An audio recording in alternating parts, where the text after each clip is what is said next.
I'm Roger Baker, Executive Director of the Stratfor Center for Applied Geopolitics at RANE, a global center of excellence for geopolitical intelligence and analysis. Learn how you can put geopolitics to work for your organization at ranenetwork.com.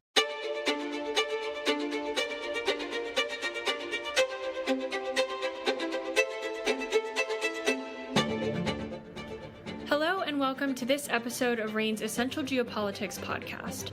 With the African Union peacekeeping mission set to withdraw from Somalia by December 2024 and be replaced by a smaller force including Egyptian troops, I'll be speaking to RANE's global security analyst, Hellen Muzungu, about what the future holds for Somalia in light of these changes.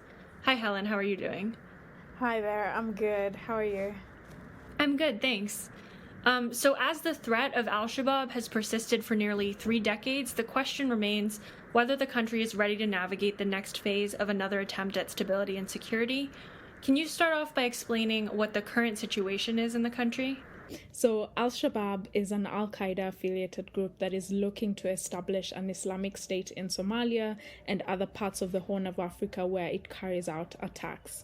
So it remains a significant threat in Somalia as it maintains control over large territories of areas in the southern and central regions, and it also continues to carry out attacks here and there in the capital, Mogadishu, as we have seen in recent months.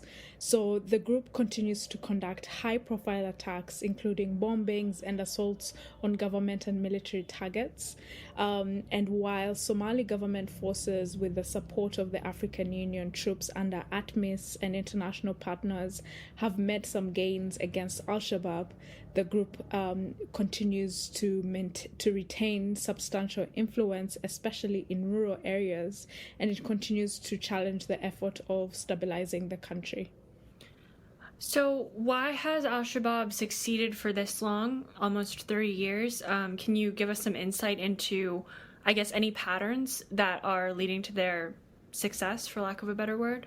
Yeah, so this is an interesting question, but it all ties down to its adaptive tactics, deep community engagements within clans, and resilient structure. Al-Shabaab uses a mix of guerrilla warfare, terrorism, and conventional military tactics, constantly adapting to new challenges. So they have successfully embedded themselves within Somali clans, like I just mentioned.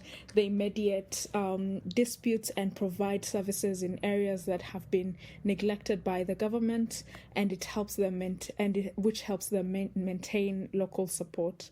So their decentralized structure allows local commanders autonomy, making it difficult for external forces to dismantle the organization completely, even when the key leaders are targeted. So this combination has really enabled al-Shabaab to remain a significant force in Somalia. So on the other side, what has the government been doing to push back the group, and have these efforts been successful, or have they run into a lot of obstacles? Some of it has been successful, but they keep on running into obstacles. So the government has partners in fighting al-Shabaab, such as those under the African Union mission that I spoke about earlier, that is engaged in combat against al-Shabaab. But there's also countries like the UAE and Turkey that are providing capacity training for Somali forces. So the government began this operation they call Black Lion in August 2022, which was quite successful in pushing out al-Shabaab in at least 100 strongholds in central Somalia. So this phase was mostly successful because of the collaboration the forces had with local clan militias. But after this operation, they lost the support of these clan militias because al-Shabaab threatened them or paid them to work with them. So they lost that support, which has made it difficult for them to make similar successes in the operations that followed in southern Somalia. But recently, the army claimed that they had made some gains, which was indicative by the by the regrouping that we were seeing Al-Shabaab making. So the gains are there, but then the Somali government struggles to maintain territory, which then allows Al-Shabaab to carry out further attacks and regain the territory from the government. So now that the AU mission is coming to an end in December, what does the future hold for Somalia? Okay, so the current AU mission, which has been gradually withdrawing with at least 9,000 troops left now from around 17,500, is to be replaced by a new smaller mission known as African Union Support and Stabilization Mission. And though details have not been provided, reports indicate that they are likely to be between 10,000 to 12,000 personnel, which is much lower than the initial, the current AU mission that is engaged in combat against Al-Shabaab. But so far we know that Egypt is reportedly going to be leading this mission. Djibouti will be taking part in the mission. Though other countries have not been revealed, it's likely that Kenya, Uganda, Burundian troops will also be part of the new mission. So why is Egypt in Somalia, and what changes are they likely to bring as opposed to the previous mission? Okay, so there are two reasons to why we can explain Egypt's interests in Somalia. One is to contain militant groups, the Islamic State, which is operating in Puntland, and there are reports indicating that the group is looking to grow and carry out further attacks, and of course Al-Shabaab that we've been talking about. But also the second one is deterring Ethiopia's influence in the region. And the second reason to Egypt being in Somalia is likely to deter Ethiopia's influence in the Horn of Africa region.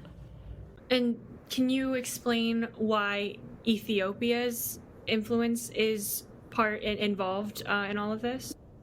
Okay, yeah. So this goes back to January 2024 when relations between Ethiopia and Somalia nosedived. So Ethiopia signed an MOU with Somalia's breakaway region of Somaliland to secure commercial and military access to a stretch of land near the port of Berbera in exchange of considering recognizing the region's independence. So this agreement angered Somalia, which it called a violation of its territorial integrity. And in June, the Somali federal government warned that it would expel about 8,000 to 10,000 Ethiopian troops deployed across Somalia, and they have been instrumental in countering Al-Shabaab.